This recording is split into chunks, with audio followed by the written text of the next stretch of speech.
కాపు నాయకులు మనతో పాటుగా సిద్ధంగా ఉన్నారు. రాము గారు నమస్తే. నమస్కారం అండి.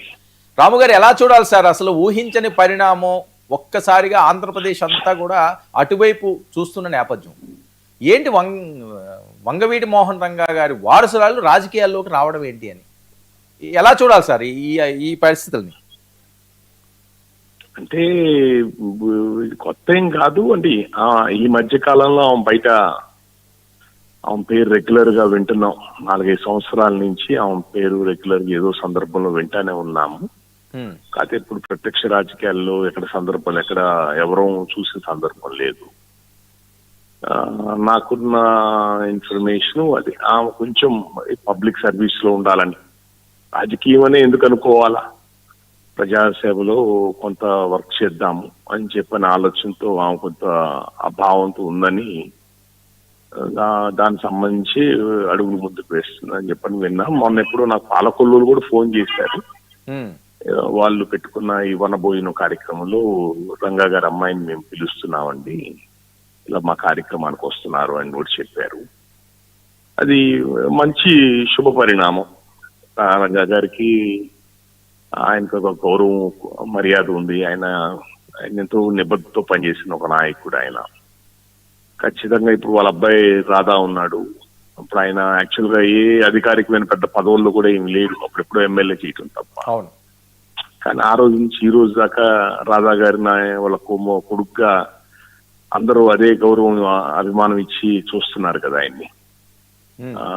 రంగా గారిది ఈ రోజు కూడా బహుశా ఎక్కడ అలా చరిత్రలో ఉండదేమో, చరిత్ర ఎక్కడ జరగదేమో. ఒక మామూలు ఎమ్మెల్యే మనిషిది నాకు తెలిసి మొన్న ఈ 5-6 సంవత్సరాల్లో నాకు తెలిసి రంగా గారికి 1000 విగ్రహాలు పెట్టుంటారు. అంత ముందున్న విగ్రహాలు కాకుండా. అంటే అది అంటే కాపులు ఆయన జాతిలో పుట్టాడు కాబట్టి కాపులు ఎక్కువ అభిమానించవచ్చు. కానీ ఆయన అందరి నాయకుడు. పేద బడుగు బలహీన వర్గాలు విజయవాడలో రంగా గారి వర్ధంతో వచ్చిన కార్యక్రమాలు వచ్చినాయి అంటే అన్ని కులాల వాళ్ళందరూ కూడా ఎవరి ప్రాంతంలో వాళ్ళకి నివాళులు అర్పిస్తారు. ఎక్కడ జరగదు అట్లా, అన్ని వార్డుల్లో చేస్తారు. ఆయన ఒక ఎమ్మెల్యే స్థాయి వ్యక్తికి, ఒక ఎమ్మెల్యే చేసిన మనిషి, జస్ట్ కార్పొరేటర్ ఎమ్మెల్యే చేసిన మనిషికి అంత, అది ఇన్ని సంవత్సరాల తర్వాత మనం గుర్తు పెట్టుకోవాల్సింది అది కదా. అవును, ఇది 20-40 సంవత్సరాల తర్వాత కూడా ఇప్పటికి కూడా అంటే రాజకీయ నాయకులు రాజకీయాలు వాడుకుంటున్నారులేండి. మొన్న ఇప్పుడు ఎలక్షన్స్ అప్పుడు చాలా మంది రంగా గారి పేరు చెప్పారు. ఎలక్షన్స్ ముందు చెప్పారు, ఎలక్షన్స్ తర్వాత కూడా చెప్పారు. కానీ తర్వాత ఇప్పుడు మొన్న ఎలక్షన్స్ అయిపోయిన తర్వాత రంగా గారి జయంతి కానీ వర్ధంతో వస్తే మళ్ళీ రాజకీయ నాయకులు ఎవరు కనపడరు. కనీసం పూలు కూడా సమర్పణ చేయరు ఆయనకి. ఎలక్షన్స్ అప్పుడు మాత్రం ఆయన పేరు అంటే అంత ప్రభావం చేస్తుందని అర్థం. అవును, ఆయన పేరు రాజకీయాల్లో అంత ప్రభావం చేస్తుంది. అంటే ఒక స్వార్థం లేకుండా ఒక నిజాయితీ నిబద్ధతతో ఉన్న నాయకుడు కాబట్టి ఆయనకు ఆ గౌరవం ఇప్పటికీ ప్రజలు ఆ గౌరవం ఇస్తున్నారు. ముఖ్యంగా అన్ని వర్గాలు ఆయన అభిమానిస్తున్నాయి. కాపులు వాళ్ళ జాతిలో పుట్టాడు కాబట్టి ఆయనకు ఆ గౌరవం మర్యాద ఇచ్చి ఇప్పటికి ఆయన ప్రేమిస్తున్నారు. కాబట్టి ఆయన కూతురుగా ఖచ్చితంగా ఇప్పుడు రాధా గారికి ఎంత గౌరవం మర్యాద ప్రేమ ఉందో, ఇప్పుడు రంగా గారు ఎక్కడ విగ్రహాలు ఓపెనింగ్ ఈవెన్ ఎవరన్నా నాకు కొన్ని 100 సంబంధించిన రంగా గారి విగ్రహాలు పెడుతున్నప్పుడు ఎక్కువ జనసేన కార్యకర్తలు ఎక్కువ పెట్టింది రంగా గారి విగ్రహాలు ఈ 5-6 సంవత్సరాల్లో. నేను ఆ పార్టీతో అనుబంధం ఉంటాను, నాకు ఫోన్ చేస్తారు ఇలా రంగా గారి విగ్రహం పెడుతున్నాం అంటే, రంగా గారి కొడుకు ఆయన ఉన్న రాధా గారు ఉన్నారు కదయ్యా అంటే ఆయన వాళ్ళతో డైరెక్ట్ పరిచయాలు ఉండవు వాళ్ళకి. వాళ్ళ ఫోన్ నెంబర్లు ఇవి, వాళ్ళతో మాట్లాడు, వాళ్ళని పిలవండి, ఎట్లాగూ మేము వస్తాం, వాళ్ళు ముఖ్య అతిథి వాళ్ళని పిలుచుకొని మేము వస్తాంలే అని చెప్పేవాళ్ళు. అంటే ఆ రంగా గారి మీద మాకున్న అభిమానం అట్లాంటి. అది ఖచ్చితంగా రేపు వాళ్ళ అమ్మాయి కొంచెం అంటే వాళ్ళ నాన్నగారు యొక్క ఆశయాల్ని, ఆ పేరుని నిలబెట్టడానికి. ఆశయాలే కాదు రాము గారు, మీరు ఒకసారి చూస్తే ఆవిడని నేను ఇంతకు ముందు పెద్దగా చూడలేదు ఆవిడని. ఇప్పుడు వీడియో చూస్తే రంగా గారు లాగా అచ్చుకుద్దినట్టు ఉన్నారండి ఆమె. రంగా గారు పోలికలు పూర్తి స్థాయిలో ఉన్నాయి ఆవిడకి. అదే అదృష్టం కదా, తండ్రి పోలికలు రావటం అదృష్టం కదా. అండ్ మోర్ ఓవర్ నాకు అమ్మాయి నాకు ఏ సంబంధం లేదు, వాళ్ళతో పరిచయం కూడా లేదు అమ్మాయి వాళ్ళతో. మా అమ్మాయిది ఇన్సిడెంట్ జరిగితే ఆమె ఫోన్ చేసి నన్ను పరామర్శించారు. అది మనం ప్రజా జీవితంలోనూ సేవా కార్యక్రమాల్లో ఉంటున్నప్పుడు, రాజకీయాల్లో ఉంటున్నప్పుడు కావాల్సిన మొదటి క్వాలిఫికేషన్ అదే. ఎదుటి మనుషుల్ని కనీసం అది ఖర్చు లేని పని. ఎదురు మనుషులతో కనీసం మాట్లాడటం, ఎట్లా ఉన్నారు, ఈ బాగున్నారని మాట్లాడటం, అది కనీస సంస్కారం మనుషులకి. అది అది ఉండాలి. అది ఆ అమ్మాయికి ఆ క్వాలిటీస్ ఉన్నాయి, కనబడుతుంది కదా మనకు అది. సార్ ఇప్పుడు సామాజిక వర్గం ఓన్ చేసుకుంటారా ఇప్పుడున్న పరిస్థితుల్లో, ఇప్పుడున్న రాజకీయ పరిస్థితుల్లో ఆంధ్రప్రదేశ్ లో 3 పార్టీలు? ఒకటి రాజకీయ పార్టీలు అలా ఎప్పుడు వాళ్ళ స్వార్థానికి రంగా గారి పేరును వాడుకోవటానికి వాళ్ళ కుటుంబ సభ్యుల్ని ఎట్లాగూ వాళ్ళని వాడుకోవాలని చూస్తారండి. అదేం ప్రేమ, వాళ్ళకి ప్రేమ ఉండదు. ప్రేమ జనానికి ఉంది, రాజకీయ నాయకులకు ఉండదండి. రాజకీయ నాయకులు, రాజకీయ పార్టీలకు ఎప్పుడు ప్రేమ ఉండదండి. వాళ్ళు రంగా గారి పేరుని, వంగవీటి రంగా గారి పేరుని ఎలా వాడుకుందాం అని చూస్తారు. పార్టీ వాళ్ళు అంటలేదు, కాపు సామాజిక వర్గం ఓన్ చేసుకుంటున్నారు. అదేనండి చెప్తుంది. ఇప్పుడు ఇప్పుడు వాళ్ళ అమ్మాయి ఉన్నారు, నాకు తెలిసి ఆమె హస్బెండ్ నాకు తెలిసి కమ్మ సామాజిక వర్గం సంబంధించిన ఆయన అయి ఉంటారు, నాకున్న నాలెడ్జ్ ప్రకారం.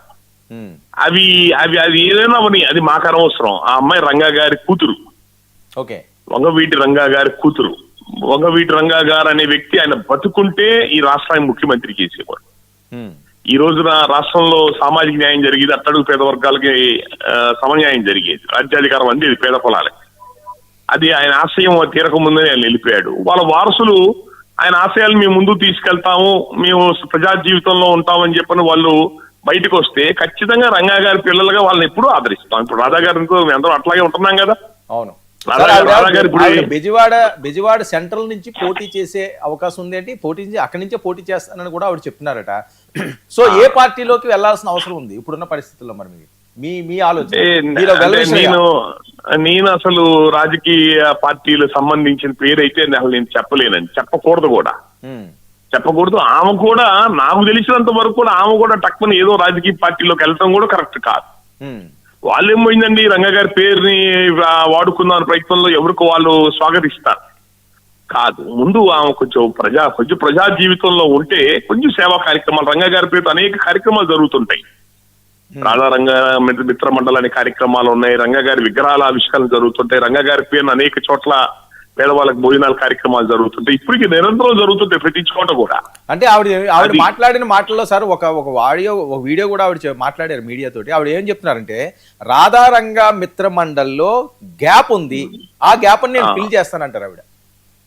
అదే అంటే ఎప్పటి నుంచో ఉన్న ఆర్గనైజేషన్స్ అండి, ఆర్గనైజేషన్స్ ని ఇప్పుడు వాటిని వాళ్ళతో మాట్లాడుకొని వాళ్ళందరినీ కోఆర్డినేట్ చేసుకునే వ్యవస్థ లేదు అక్కడ విజయవాడలో. ఓకే, వాళ్ళు ఆయన మీద ఉన్న, రంగా గారి మీద ఉన్న ప్రేమ, అపారమైన ప్రేమ, నిస్వార్థంగా ఉండే ప్రేమతో వాళ్ళు ఏదో పని చేసుకుంటూ వెళ్తున్నారు. వాళ్ళందరినీ స్ట్రీమ్ లైన్ చేయటం, కోఆర్డినేట్ చేసుకోవటం, జాతకం ముందుకు తీసుకెళ్తాం అనే విధానం అసలు లేదు. రంగా గారి ఫ్యామిలీ తరపు నుంచి కూడా అది జాగ్రత్త ఫాలోఅప్ చేసుకుంటున్నట్టుగా నాకు పెద్దగా అనిపించట్లా. ఎవరికో స్వచ్ఛందంగా చేసుకుంటున్న కార్యక్రమాలు అవన్నీ. అలాంటి వాళ్ళందరినీ కూడా కొంచెం కోఆర్డినేట్ చేసి ఒక పద్ధతిలో అనుసంధానం చేయడం అనేది చాలా అవసరం.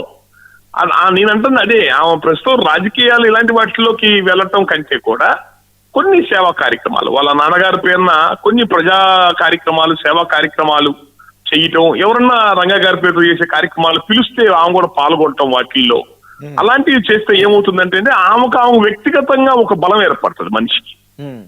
ఒక వ్యక్తిగతంగా బలం లేదు. రంగా గారి తండ్రి వాళ్ళ అమ్మాయిగా తక్కువ ఏదో పార్టీలోకి వెళ్తాం కంటే కూడా ఏముందండి, ఆ రోజు గౌరవంగా పార్టీలోకి ఆహ్వానిస్తారు. తర్వాత ఏముంటది? ఇప్పుడు మొన్న ఎలక్షన్స్ లో రాధా గారిని టీడీపీ పార్టీ వాళ్ళు ఆహ్వానించారు. టీడీపీ పార్టీ క్యాంపెయిన్ చేసి పెట్టాడు, ఆయన కూటమి క్యాంపెయిన్ కూడా చేసి పెట్టాడు. ఇప్పుడు 2 సంవత్సరాలు అవుతుంది ఎలక్షన్స్ అయిపోయి, ఇంతవరకు మళ్ళీ ఆయన సర్వీస్ ఎక్కడ వాడుకున్న సందర్భం లేదు కదా. అంటే వాళ్ళ శక్తి సామర్థ్యాలు నిర్వీర్యం అవుతాయి. వాళ్ళు తర్వాత ఎవరైనా పదవి ఇస్తే ఇచ్చారు, తర్వాత ఇస్తారేమో మనకు తెలియదు. అవన్నీ వాళ్ళ వ్యక్తిగతంగా ఉన్న శక్తి సామర్థ్యాలు నిర్వీర్యం అయిపోట్లా. అందుకే నేనేమంటానంటే, తొందరపడి ఏదైనా పార్టీల్లోకి వెళ్లే బదులు ముందు కొంత ప్రజా జీవితంలో వాళ్ళ నాన్నగారు అలాగా ఒక ప్రజా జీవితంలో ఉండి కొంచెం సేవా కార్యక్రమాలు వాటిలో పాల్గొంటుంటే ఆటోమేటిక్ గా దారి అదే ఏర్పడుతుంది. అంటే రాధా గారు ఆల్రెడీ తెలుగుదేశం పార్టీలో ఉన్నారు. ఇప్పుడు ఈవిడ కొత్తగా రాజకీయాల్లోకి వచ్చి వైఎస్ఆర్సీపీ వైపు అడుగులు వేస్తారన్నది చాలా పెద్ద ప్రశ్న. ఆ రిస్క్ తీసుకుంటారో తీసుకోరో, లేకపోతే బ్రదర్ తోటే పోటీకి ఉండే పరిస్థితి ఉండదు, అటు పార్టీ ఇటు పార్టీ. సో జనసేన వైపు అడుగులు వేస్తున్నారు, ఆల్రెడీ అక్కడ మాట్లాడుకున్నారని కూడా వచ్చిన టాకు. మరొక వైపు ఎన్నికల ముందు మనం చూసాం సార్, ముద్రగడ పద్మనాభం గారు ఏంటి వారసురాళ్ళు వస్తున్నారేంటి ఈ సామాజిక వర్గం నుంచి? ఆమె కూడా ఆ రకంగానే రాజకీయాల్లోకి వచ్చిన నేపథ్యం. అంటే వారసులు వస్తున్నారు అని చెప్పని మనం ఆ మాట అంటానికి లేదు సార్. ఎందుకు లేదంటే ఇప్పుడు రంగా గారు చనిపోయింది ఎప్పుడు 40 ఏళ్ళు అయిపోయింది. వాళ్ళ అమ్మాయి ఈ రోజున ఎప్పుడు బయటకు వస్తుంది. వాళ్ళ అబ్బాయి రాధా గారు ఉన్నారంటే ఒకసారి ఎమ్మెల్యే ఏదో చేశారు. ఆయన ఎప్పుడు పదవులు కావాలనో లేకపోతే విజయవాడ రాజకీయాలు ప్రభావితం చేయాలనో సెటిల్మెంట్లు చేసుకోవాలనో లోపల సంపాదించాలని అలాంటి వాళ్ళు ఎప్పుడు ఆ ధోరణి లేదుగా వాళ్ళ దగ్గర. అవును, అలాంటి పనులు చేస్తే ఏంద్రా బాబు వాళ్ళు పెద్దల పేర్లు చెప్పుకునేది. వారసురాళ్ళు నేను అనేది ముద్రగడ గారి అమ్మాయి తప్పే ఉంది, అందులో తప్పే ఉందండి. ఇప్పుడు ఈ రోజుల్లో మన భారతదేశ చట్టాలు ఏం చెప్తున్నాయి, ఇంట్లో అబ్బాయి కొడుకైనా